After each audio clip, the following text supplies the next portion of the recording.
Estamos en comunicación con Ignacio Zuleta, periodista de Clarín.com, de Clarín Diario y de Zuleta Sin Techo, y también en Cultura, ¿no? Ignacio está en Sin Techo, en FM Cultura.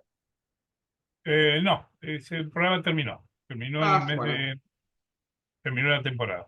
bueno. Vamos a ver el Eh, año que bueno, lo convocamos porque, bueno, ya pasaron 4 días de la asunción de Javier Milei y bueno, vimos ese artículo donde usted decía que necesita el apoyo de la política que de alguna manera desprecia, ¿no? Nos interesó hablar un poquito más sobre ese tema. Cuéntenos cómo está analizando el panorama político. Yo más bien que no creo que desprecie la política porque se está metido en política. Lo que pasa es que él la desconoce y no tiene experiencia, no ha tenido un interés en su biografía, la que se conoce, no tiene antecedentes de acción política.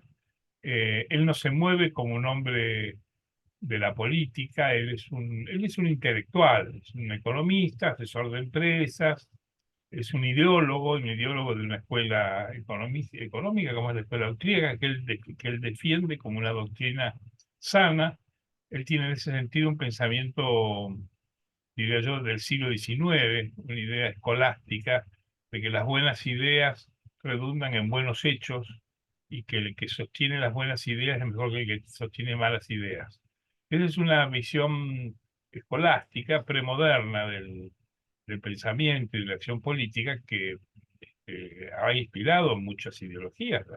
La más importante en nuestro siglo pasado fue el socialismo y el comunismo, pero también ha inspirado dictaduras, ¿no?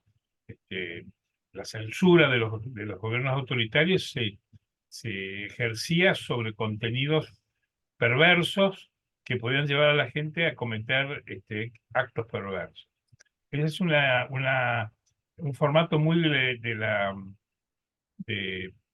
la ideología, ¿no? Que es un pensamiento cerrado y que puede alimentar a la política como lateralmente, pero no puede convertirse en el centro de la acción política.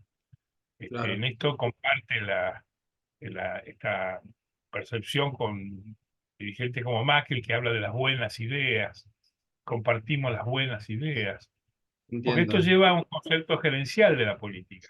Es decir, Mm, ¿qué es la política y qué es el buen gobierno? Aplicar medidas acertadas. ¿Qué es un partido político? eh, Aceptar buenas recetas, buenas medidas.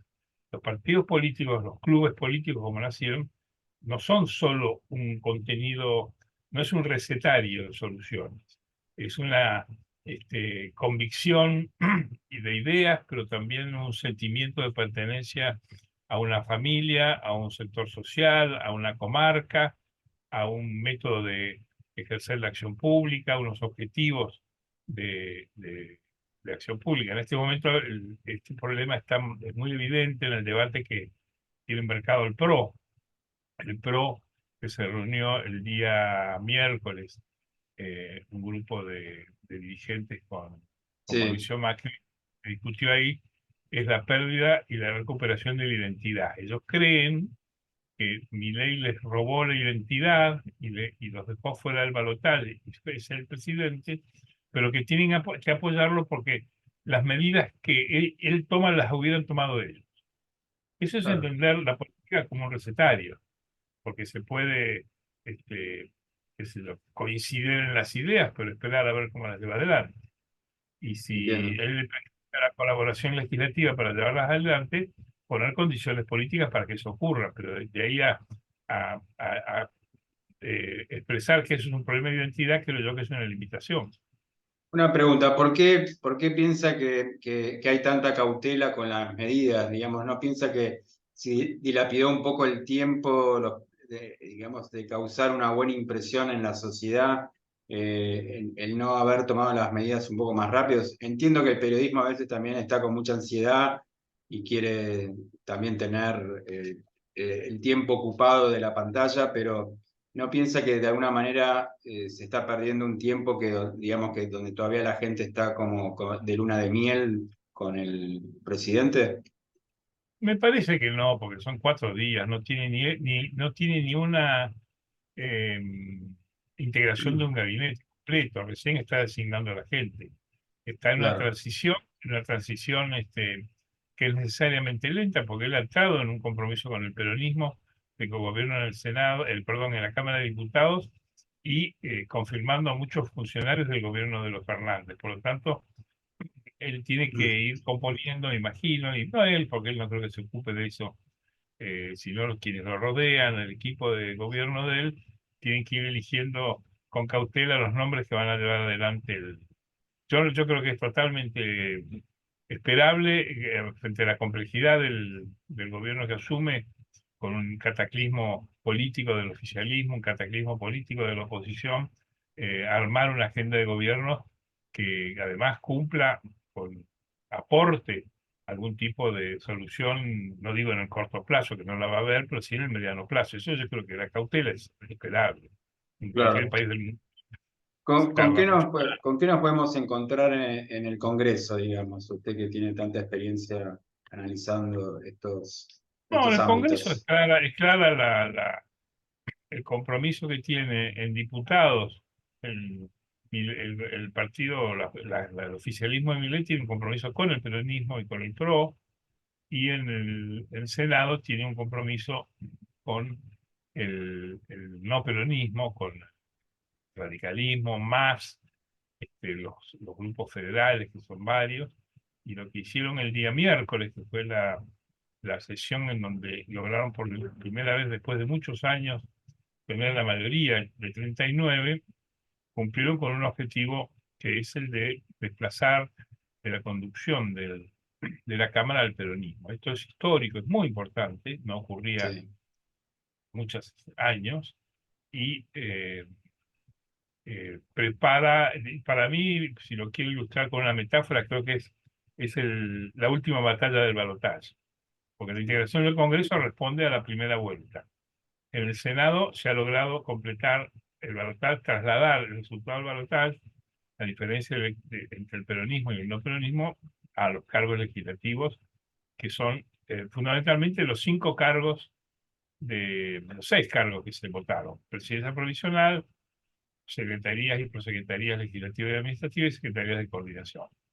Ahí hubo acuerdos políticos entre muchas fuerzas, y esto cristaliza una situación de acá al año que viene que seguramente va a tener algún tipo de nuevo replanteo cuando la vicepresidenta Villarruel, a quien le confiaron la integración de las comisiones, empiece a integrar efectivamente las comisiones, porque ahí yo creo que va a tener que llegar a un acuerdo con el peronismo, como el que hizo la Libertad Avanza con el peronismo de diputados, porque la primera minoría sigue siendo el peronismo.